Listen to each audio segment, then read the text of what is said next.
माता दी भक्तों, नवरात्रि के 5वें दिन दुर्गा सप्तशती का पाठ करने से मानसिक और शारीरिक सुख मिलता है और हमको भक्ति और शक्ति और समाज में हो रही बुराइयों से लड़ने की प्रेरणा देता है।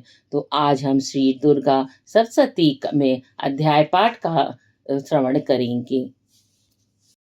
ध्यान में अणिमा आदि सिद्धियों की रश्मियों से युक्त भवानी का ध्यान करता हूँ। उनका शरीर रक्तवर्ण नेत्र करुणा की तरंगों से युक्त है तथा हाथों में पाश, अंकुश, बाण और धनुष शोभित रहे।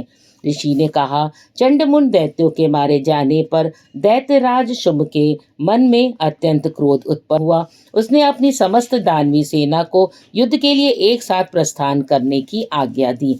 शुंभ ने कहा, आज उदयाबुद्ध नामक 86 दैत्य सेना नायक अपनी संपूर्ण सेनाओं के साथ युद्ध भूमि में चले।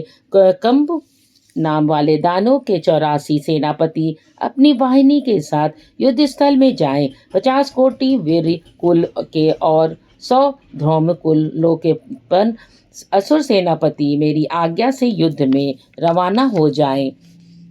कालका दौहार्द मौर्य और कालकेय दैत्य की युद्ध के लिए मेरी आज्ञा से तुरंत तैयार होकर समर भूमि में चल दें।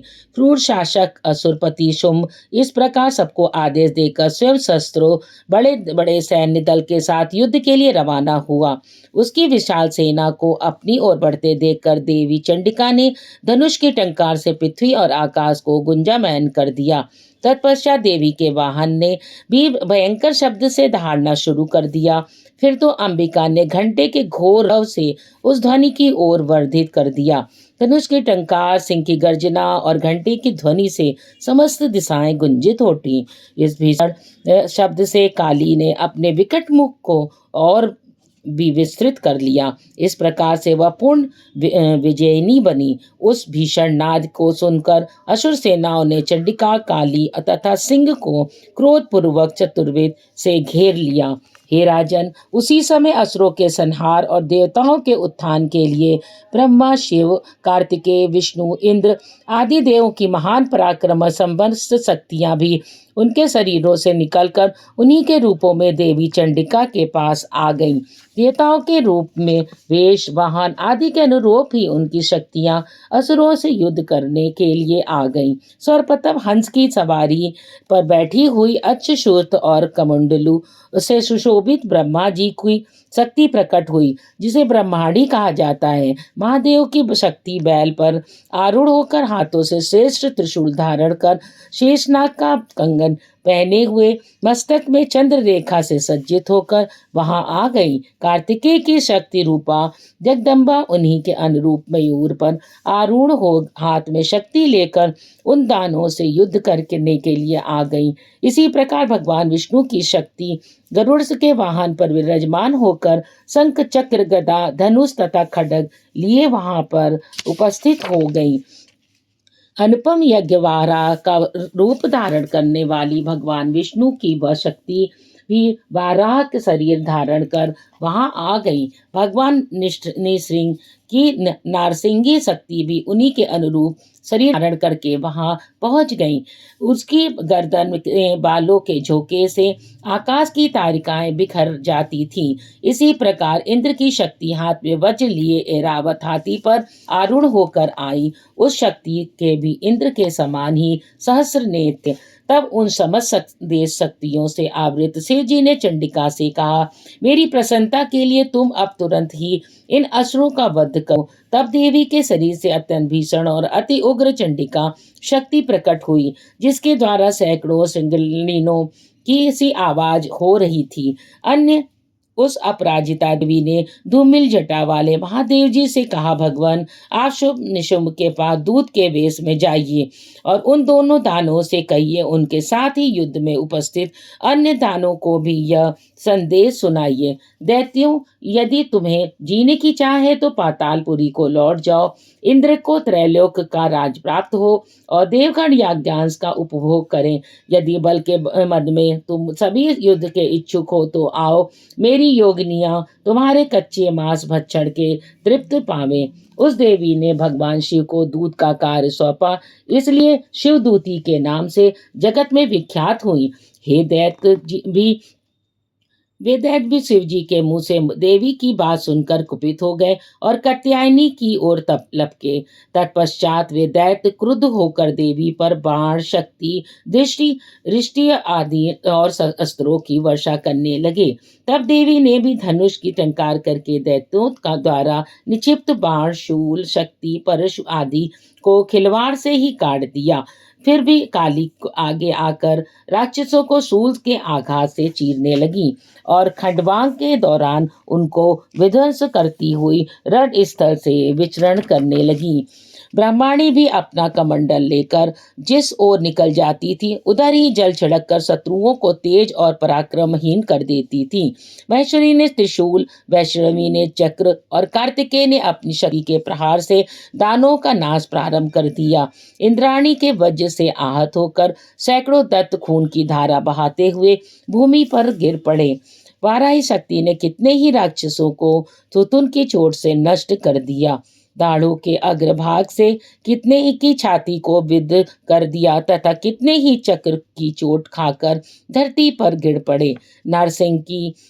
नरसिंगी भी कितने ही दैत्यों को अपने नाखूनों से फाड़कर खा जाती। सिंहनाद करके संपूर्ण दिशाओं को गुंजाती हुई रणभूमि से में विचरण करने लगी।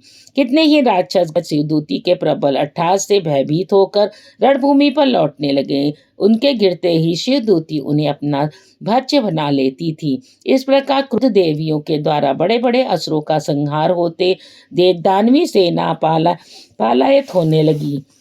मातृगणों से त्रस्त होकर युद्ध में विमुख होते दैत्यों को देखकर रक्तबीज नामक महाअसुर अत्यंत कुपित होकर युद्ध भूमि में आ पहुंचा। उसके शरीर से खून की बूंद टपकने लगी। टपकते ही उसी आकार का दूसरा दैत्य उत्पन्न हो जाता था। महादैत्य रक्तबीज हाथ में गदा लेकर इंद्र शक्ति के साथ युद्ध करने लगा। जब इंद्र ने अपने वज्र के प्रहार से उसे आहत कर दिया, वज्र से आहत होकर उससे शरीर से पृथ्वी पर रक्त टपकने लगा, जिससे उसी के समान अन्य दैत्य पैदा होने लगे। उसके शरीर से रक्त की जितनी बूंदें पृथ्वी पर गिरती थी, उतने ही दैत्य उत्पन्न हो गए जो उसी के समान पराक्रमी थे। वे नए उत्पन्न राक्षस मातृगणों के साथ भयंकर युद्ध करने लगे। इंद्राणी के वज्र प्रहार से उसका मस्तक आहत हो गया, खून बहाने लगा, जिससे हजारों नए दैत्य उत्पन्न होकर सामने आ गए। वैष्णव ने अपने चक्र से रक्त बीज पर प्रहार किया, फिर इंद्री ने गदा की चोट से घायल कर दिया। वैष्णवी के चक्र से घायल होने के कारण उनके शरीर में बहुत अधिक रक्तपात हुआ, जिसके कारण इतने दैत्यों की उत्पत्ति हुई कि समस्त जगत व्याप्त हो गया। कौमारी ने शक्ति, वाराही ने खड्ग और माहेश्वरी ने त्रिशूल चलाकर रक्तबीज को आहत कर दिया। अत्यंत कुपित होकर रक्तबीज ने अपनी गदा से मात्र शक्तियों पर आघात किया। शक्ति शूल आदि से द्वारा घायल होने से उससे रक्त द्वारा अगणित महादैत्य उत्पन्न हुए। इस प्रकार उस महादैत्य से उत्पन्न नए दैत्यों के द्वारा समस्त विश्व आच्छादित हो गया। इस दृश्य को देखकर देवता लोग भयभीत हो गए। देवताओं को हतोत्साहित देखकर चंडिका ने शीघ्रता से काली से कहा, चामुंडे, तुम अपना मुख और अधिक विस्तृत कर लो। मेरे शस्त्राघात से बहकर खून से उत्पन्न होने वाले महादैत्यों को तुम अपने इस वेगवान मुख से भक्षण कर डालो। इस प्रकार रक्त से उत्पन्न होने वाले नए राक्षसों को तुम अपना भक्ष्य बनाकर रण स्थल से विचरण करती रहो।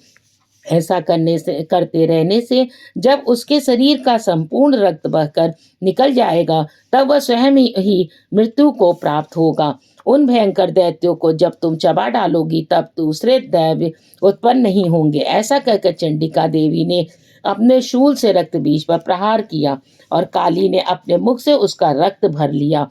तब रक्त बीज ने चंडिका पर गदा से आघात किया, किंतु गदा के उस प्रहार से देवी को कोई क्षति नहीं हुई। रक्त बीज के घायल शरीर से बहुत अधिक रक्तपात हुआ। किंतु खून बहते ही चामुंडा ने उस रक्त को मुंह से में भर लिया। रक्त गिरने से काली के मुख में जो दैत्य उत्पन्न होते थे उन्हीं काली चबा डालती थी। उसने रक्त बीज का खून भी पान कर लिया। तब देवी ने रक्त बीज को वज्र, बाण, खड्ग, सृष्टि आदि के प्रहार से मार डाला। हे राजन, इस प्रकार शस्त्रों के समूह से आहत एवं रक्तहीन होकर महादैत्य रक्त बीज भूतल पर गिर पड़ा। हे नरश्रेष्ठ, इसे देखकर देवी में हर्ष का समुद्र उमड़ पड़ा। उन असुरों के रक्तपान के मद में उन्मुख होकर संपूर्ण मातृ समूह नृत्य करने लग गया। रक्त बीज वध नामक 8वां अध्याय समाप्त हुआ। आपने हमारे चैनल को अगर अभी तक लाइक और सब्सक्राइब नहीं किया है तो कर दे। धन्यवाद।